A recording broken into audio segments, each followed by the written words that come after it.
আহিল আয়েশাদের বাড়ি থেকে বেরিয়ে একটা পার্কের বেঞ্চে নিচের দিকে তাকিয়ে বসে রয়েছে।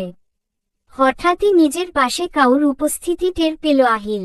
পাশে তাকিয়ে দেখল অঙ্কুর ও বসে আছে ওর মতোই। অঙ্কুরের দিকে তাকাতেই অঙ্কুর বলল, কি এত ভাবছিস বলতো? তুই যখন থেকে বসে আছিস আমিও তখন থেকেই বসে আছি। বসে বসে মশাগুলো আমার গায়ের হাফ রক্ত সাবার করে দিল আর তোর কোনো পাত্তাই নেই। কি হ? অঙ্কুরের কথা শেষ হওয়ার আগেই আহিল অঙ্কুরকে ঝাপটে ধরল। অঙ্কুর ও আহিলকে জড়িয়ে ধরতেই বুঝলে আহিল কাঁদছে। আহিল আর আয়েশার মধ্যে যে সবকিছু ঠিক নেই তা অঙ্কুর বুঝতে পেরেছে যখন রিয়ার বলা কথাগুলোর সময় আহিল মাথা নিচু করেছিল। আর আহিল যখন চোখ মুছতে মুছতে বাড়ি থেকে বেরোয় তখন সেটা অঙ্কুরের চোখে পড়ে। অঙ্কুর আয়েশার ঘরের দিকে এগোতেই দেখতে পেয়েছিল আয়েশা কাঁদছে। তাই অঙ্কুর আহিলের পিছনে চলে আসে। অনেক দিন পর দুই বন্ধু একসাথে হয়েছে।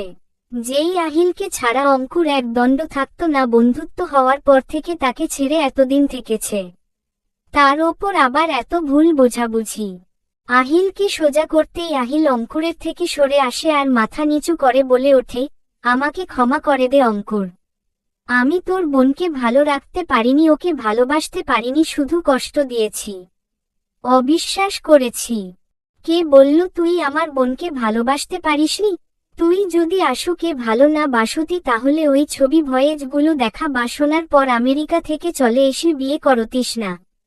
তুই বিয়ে করেছিলি আশুকে নিজের করে রাখার জন্য, যা শুধু ভালোবাসলেই মানুষ করে না রেহ। যেখানে বিশ্বাস নেই সেখানে আর যাই হোক ভালোবাসা থাকতে পারে না।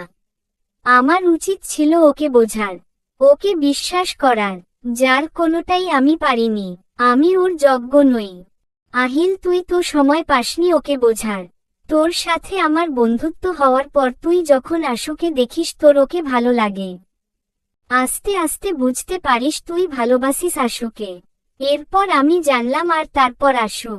যেই সময়টা তোর আর আশুর একসাথে থাকা উচিত ছিল, একে অপরকে সময় দেওয়া উচিত ছিল, ঠিক সে সময় আনি শুরুর ফার্স্ট ব্র্যাকেট থেমে গেল। সেই সময় তুই আমেরিকা চলে গেলি। আর সেখানে গিয়ে তুই যেগুলো দেখেছিস সেগুলো দেখার পর যে কেউ অবিশ্বাস করবে। হ্যাঁ মানছি, তোর আশুকে একবার জিজ্ঞেস করা উচিত ছিল, বাট তুই তো পারতিস ওকে ভুল বুঝে অবিশ্বাস করে ছেড়ে দিতে। যখন আমরা কাউকে অবিশ্বাস করি তার সঙ্গে সব সম্পর্ক বিচ্ছিন্ন করে দিই। কিন্তু তুই কি করেছিস?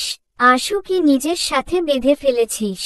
ওকে আগলে আগলে রেখেছিস যাতে ও তোকে ছাড়া অন্য কারোর কাছে যেতে না পারে।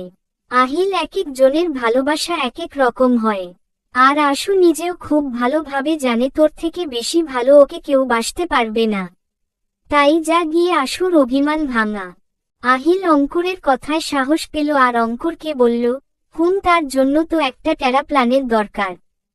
টেরা প্ল্যান মানে? তোর বোন তো আর এত সহজে মানবে না, তাই টেরা প্ল্যানের দরকার। হি হি। অঙ্কুর কিছুক্ষণ ভাবল, তারপর আহিলকে কিছু বলতে নিলেই দেখল আহিল গায়েব। এই জন্যই এই দুটোর মধ্যে এত ঝামেলা। খুনসুটি আর গেল না। কিছুক্ষণের জন্য অঙ্কুর থেমে গেল।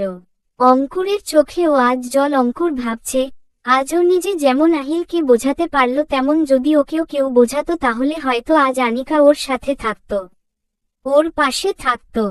আনিকা, আমি তো তোমাকে ভালোবেসেছি, এখনো ভালোবাসি। তুমি তো জানতে আমার মাথা গরম হয়ে গেলে, আমি রেগে গেলে কি বলি না বলি তার ঠিক থাকে না। তাহলে কেন আমার রাগের মাথায় বলা কথাগুলো ধরে নিলে আর চলে গেলে আমায় ছেড়ে? আমাকে একটা শেষ সুযোগও দিলে না তোমায় ফিরে পাওয়ার। আমি যে আর পারছি না তোমাকে ছাড়া থাকতে, পারছি না। অঙ্কুর চিৎকার করে কাঁদতে কাঁদতে কথাগুলো বলল। আয়েশা মেঝেতে হাঁটু মুড়ে বসে রয়েছে আর নিজে নিজেই বলছে, বেটা বদ, খচ্চর, গন্ডার, বিলাই, কুত্তা, ভাম্বিড়াল, ভোদর, আমেরিকান হনুমান, বিলাতি লাল মুখপোড়া হনুমান, আমি যেতে বললাম আর চলে গেল। আহিলের বাচ্চা কাহিল, তোকে তো আমি দেখে নেব। কোথায় আমি রাগ করেছি আমায় আদর করে রাগ ভাঙাবে তা না করে আমার কথা শুনে চলে গেল। একবার বকাও দিল না। আপনি বলেছি দেখে। ধুর, ভালো লাগে না, আর কথাই বলবো না আমি। ও কি জানে না আমি ওকে কতটা ভালোবাসি? ওর কি করে মনে হলো আমি ওর সাথে সম্পর্ক বিচ্ছিন্ন করব? আমি তো জানি ও আমায় কতটা ভালোবাসে। ও যেগুলো দেখেছে শুনেছে ওর জায়গায় আমি থাকলে হয়তো আমিও এক ভুল করতাম। আমরা সবাই একটা ষড়যন্ত্র শিকার হয়েছি।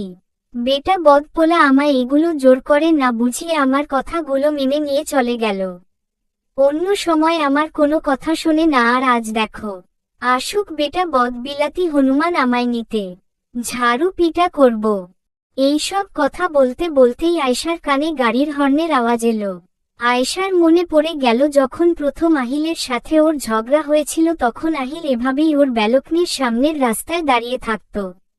আয়েশা সঙ্গে সঙ্গে চোখ মুছে উঠে দাঁড়ালো আর দৌড় দিয়ে ব্যালকনিতে চলে গেল।